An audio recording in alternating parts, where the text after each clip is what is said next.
بسم اللہ الرحمن الرحیم، السلام علیکم ورحمۃ اللہ۔ ملک کے اندر جو سب سے بڑی اپوائنٹمنٹ ہونی تھی وہ تو عاصم منیر کی شکل میں ہو گئی۔ اب اصل میں جو معاملات کھلنے ہیں وہ ہے اصل جو عدالتی معاملات ہیں، جس کے اندر رانا ثناءاللہ اور شہباز شریف ان کے جو بڑے بڑے کیسز ہیں، اس کے اندر نواز شریف کے کیسز ہیں، اسحاق ڈار کے ہیں، مریم نواز کے ہیں۔ دیکھیں یہ کیسز پچھلی دور حکومت میں بند تو ہو گئے، انہوں نے بند تو کروا لیے۔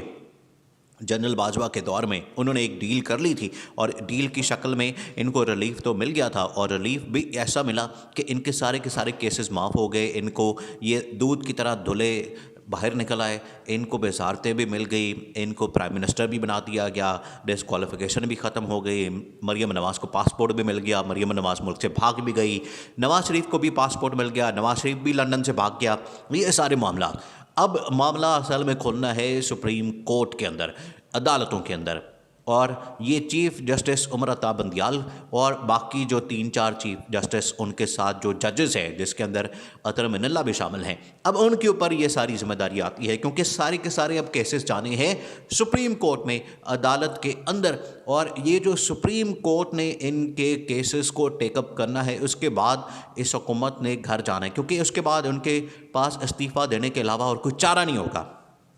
جس طریقے سے عمران خان کے خلاف انہوں نے پوری کیمپین کی، عمران خان کے خلاف انہوں نے کبھی توہین عدالت، کبھی توہین مذہب، کبھی توہین الیکشن کمیشن، کبھی اس کے اوپر غداری کے مقدمے، کبھی دہشت گردی کے، پتہ نہیں کیا کیا عمران خان کے اوپر ڈالا، لیکن عمران خان ہر چیز میں سرخرو ہوتا کیا۔ اب معاملہ اصل میں جانا ہے، دیکھیں یہ جو تعیناتی ہوئی اپوائنٹمنٹ جنرل عاصم منیر کی، اس کے بارے میں کہا جا رہا تھا کہ یہ سپریم کورٹ میں جا سکتی ہے، یہ کون خبریں چلا رہا تھا اس طرح کی؟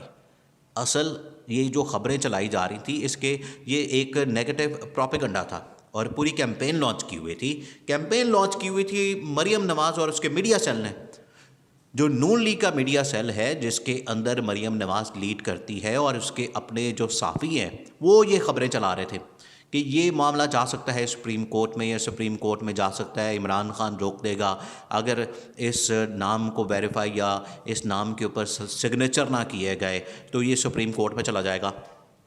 اب سپریم کورٹ میں یہ معاملہ نہیں جانا، کیونکہ یہ تو اب کلیئر ہو گیا۔ اب اصل جو کیسز کھلنے ہیں وہ ہے شہباز شریف کے اور رانا ثناءاللہ کے۔ دیکھیں شہباز شریف کے اوپر جو سب سے بڑے اس ٹائم کیسز ہیں وہ کون سے ہیں؟ وہ ہیں منی لانڈرنگ کے۔ شہباز شریف کے اوپر جو کیسز ہیں وہ کون سے ہیں؟ وہ ماڈل ٹاؤن کے ہیں، جو قتل عام کیا تھا۔ اس کے علاوہ شہباز شریف کے اوپر کون سے کیسز ہیں؟ جو اس نے ٹھیکے دیے ہوئے اپنے بیٹے کو، سلیمان کو، اور باقی تمام لوگوں کو۔ حالانکہ اس نے اپنا جو ایک داماد ہے عمران، اس کو بھی ٹھیکے دیے ہوئے ہیں، اور وہ بھی کافی ارب پتی بن گیا جب شہباز شریف وزیر اعلیٰ پنجاب تھے۔ تو یہ سارے کے سارے کیسز کھلے ہوئے، سارے کے سارے کیسز کھولنے ہیں اور سپریم کورٹ میں۔ اور آخر کار یہ دیکھیں عمران خان کیا کرے گا۔ اب عمران خان کی چال سمجھے، عمران خان کی جو سیاسی چال ہے وہ بڑی کلیئر ہے، وہ اس سے واضح ہوتی ہے۔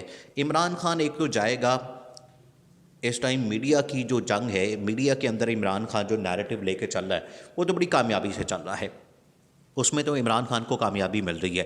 اب دوسری جو عمران خان نے سیکنڈ جو آپشن استعمال کرنی ہے، ونڈو کھولنی ہے، یا عمران خان نے جہاں سے ان کے خلاف پوری ایک لانچ کرنی ہے کیمپین، وہ ہوگی عدلیہ، وہ ہوگی عدالت۔ عدالتی محاذ کے اوپر اب عمران خان نے ان کے ساتھ جنگ شروع کرنی ہے، اور وہ ہے ان کے کیسز۔ دیکھیں ان کے کیسز ہونے کی وجہ سے، ان کے وہاں جو کیسز پڑے ہوئے ہیں، ان کے اوپر جو الزامات ہیں، رانا ثناءاللہ ہو جائے اس کے اوپر بھی قتل کے الزامات، اس کے علاوہ ماڈل ٹاؤن کا پورا کیس اور بہت سارے کیسز، اسی طرح سے نواز شریف اور مریم نواز کے اوپر کیسز، اور اسحاق ڈار، اس بندے نے تو خود اعتراف کیا ہوا ہے اور ایفیڈیوٹ موجود ہے کہ اس نے منی لانڈرنگ کی ہوئی ہے۔ اب یہ سارے کیسز کھلنے ہیں، اور سارے کیسز کہاں کھلنے ہیں؟ سپریم کورٹ کے اندر، اور سپریم کورٹ سے یہ اب اتنی بڑی خبر آنی ہے کہ وہاں سے جیسے ہی دیکھیں سپریم کورٹ کیا کرے گی۔ سپریم کورٹ کے پاس ایک تو آپشن ہے، یا تو یہ کہے گی کہ آپ حکومت کو فارغ کریں، حکومت چھوڑیں اور گھر جائیں، یا پھر ان کو مجبور کرے گی کہ آپ استعفیٰ دیں، اور یہ خود ہی استعفیٰ دے کے گھر چلے جائیں گے۔ یہ دو آپشن ہے، اور اسی دو آپشن میں سے کسی ایک کا انتخاب کرنا ہوگا، کسی ایک کو چننا ہوگا، اور یہ حکومت کو آخر کار گھر جانا ہی جانا ہے۔ عمران خان نے اصل میں عمران خان پچھلے 6 مہینے سے جو سیاست کر رہا ہے، جب سے عمران خان پاور سے نکلا ہے، وہ سیاست ان کو سمجھ نہیں آ رہی۔ عمران خان نے کیا کیا؟ پہلے دن جب عمران خان کو پاور سے نکالا جا رہا تھا، اس رات کو کیا ہوا؟ عدالتیں کھلیں، عدالتیں اس ٹائم پہ کھلیں جو کبھی پاکستان کی تاریخ میں ہوا ہی نہیں. رات کے 12 بجے عدالتیں کھل رہی ہیں اور عمران خان نے 2 دن بعد بڑا جلسہ کیا. اور عمران خان نے کیا کیا کہ پورا کا پورا جو بیانیہ تھا وہ عدالتوں کے اوپر کھول دیا اور بتایا کہ رات کو عدالتیں کیوں کھلی تھیں, رات کو عدالتیں کھولنے کا مقصد کیا تھا, میں کون سا ایسا جرم کر رہا تھا, میں نے کون سی ایسی حرکت کر دی تھی, میں نے کیا کیا تھا کہ رات کو عدالتیں کھلیں. اور عمران خان نے ایک جلسہ نہیں, پھر ہر جلسے میں عمران خان نے یہ بیانیہ, یہ نیریٹو اور یہی کہانی بیان کی. تو اتنا پریشر پڑا عدلیہ کے اوپر, اتنا پریشر پڑا کہ عدلیہ کو ایک دن آخرکار اس کا جواب دینا پڑا, اس کی ایکسپلینیشن کرنی پڑی کہ اس رات کو عدالتیں کیوں کھلیں. اور بار بار پھر نہ صرف پی ٹی آئی کو ریلیف دینے کے لیے بلکہ نون لیگ اور باقی لوگوں کو ریلیف دینے کے لیے رات کو عدالتیں کھلتی تھیں, کبھی 10 بجے کبھی 11 بجے, عمران خان کو صرف اس بات کی ایکسپلینیشن دینے کے لیے اور اس بات کو جسٹیفائی کرنے کے لیے جو آپ نے رات کو عدالتیں کھولیں. یہ عمران خان کو جو بیانیہ ہے یہ اتنا طاقتور ہوتا ہے, اتنا پاورفل ہوتا ہے کہ اس کے آگے کوئی بھی نہیں ٹکتا. اب عمران خان جب یہ بیانیہ, جب یہ معاملات لے کر جائیں گے عدالتوں کے اندر, وہاں پر آخرکار عدالتوں کو اس بات کو سننا پڑے گا.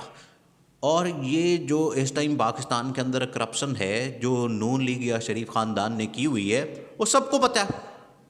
وہ کوئی ایسی بات نہیں ہے ڈھکی چھپی ہو یا وہ کسی کو پتہ نہ ہو.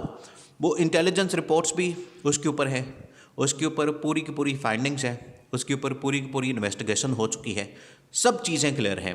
اور ارشد شریف کا جو قتل ہوا, دیکھیں ارشد شریف کو قتل کرنے کی جو سب سے مین وجہ, سب سے بڑی وجہ وہ کیا تھی, ارشد شریف کے پاس وہ ساری کی ساری انفارمیشن تھی, وہ ساری کی ساری inside information, bank accounts, transactions, ٹیٹیاں اور ہر چیز کی انفارمیشن فرسٹ ہینڈ, اس میں چیک بھی شامل تھے. اتنی زیادہ ڈیٹیل کسی اور کے پاس نہیں تھی جتنی ارشد شریف کے پاس تھی, اور ارشد شریف نے آن ایئر بھی کیا, اس کو اپنے شوز کے اندر چلایا بھی. اسی وجہ سے یہ شریف خاندان اس سے تنگ تھا اور اس سے پریشان تھا. آخرکار انہوں نے ارشد شریف کو راستے سے ہٹایا, اور 2 لوگوں کو انہوں نے راستے سے ہٹانا تھا شریف خاندان نے, ایک تو ارشد شریف تھا اور دوسرا عمران خان. اور یہ منصوبہ بنا باقاعدہ. اس منصوبے کی اب جو ساری پلاننگ ہے وہ وہاں پر ایک نون لیگ کی ترجمان جو تسنیم حیدر شاہ, اس نے بتا دی کہ کس طرح سے یہ منصوبہ بنا. تو یہ جو شریف خاندان ہے, ان کی کرپشن, ان کی منی لانڈرنگ, سارے کے سارے ثبوت. اور جنرل عاصم منیر دیکھیں یہ کرپشن کے اوپر زیرو ٹالرنس رکھتے ہیں. اگر کوئی یہ سمجھتا ہے کہ ان کے دور میں کرپشن والا بچ جائے گا یا منی لانڈرنگ کرنے والا بچ جائے گا, یا یہ سارے جتنے لوگ اس ٹائم 60-70% لوگ اس ٹائم ضمانتوں کے اوپر یہ بچ جائیں گے, تو یہ اب نہیں ہو سکتا. اب ان کو رگڑنا لگنا ہے اور سپریم کورٹ سے بھی ان کو رگڑا لگنا ہے. اب جنرل عاصم منیر بھی اتنا تگڑا آرمی چیف آ گیا ہے کہ اس نے ان کو نہیں چھوڑنا. اب سب کا احتساب ہوگا. جو عمران خان کہتا تھا احتساب, وہ اصل میں اب سپریم کورٹ اور جنرل عاصم منیر کریں گے.